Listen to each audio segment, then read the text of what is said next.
అరే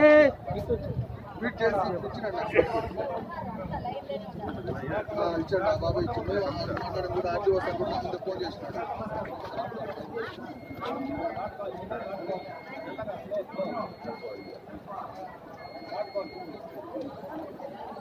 చేస్తామన్నారు కానీ మరి వాళ్ళు నుండి ఎటువంటి స్పందన రా.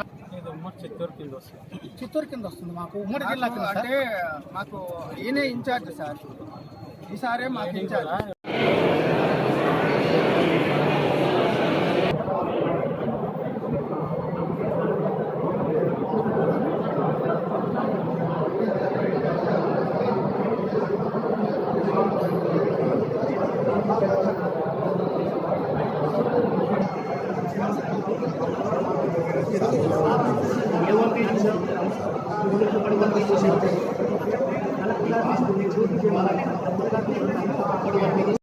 మేము తిరుపతి అందుల చరణాలయం నుంచి వచ్చాము.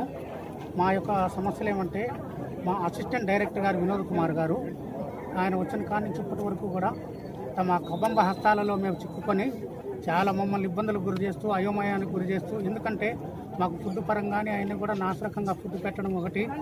దాని గురించి అడిగితే మీ సీట్లు తీసేస్తాను, అవసరమైతే కలెక్టర్ గారిని నేను డ్యూటీ చేయమని అడుగుతాను, మీరు అంతే తప్ప మీరు ఏం చేసుకుంటారు చేసుకోండి, ఎవరు చెప్పుకుంటారో చెప్పుకోండి అని చెప్పి మా హార్ట్లోనే 2 వర్గాలు తయారు చేశారు సార్ ఈడీ గారు.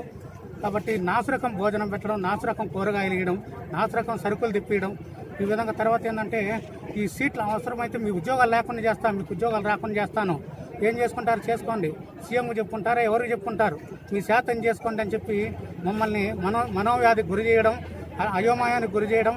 కనీసం మాకు మనసు ప్రశాంతత అనేది లేకుండా హాస్టల్లో పోతుంది. కనీసం ఏదైనా చిన్న బయటికి ఏదన్నా సోప్ తీసుకొని రావాలన్నా, మాత్రలు కొనుక్కోవాలన్నా కూడా కనీసం మూమెంట్ రిజిస్టర్ అంటారు.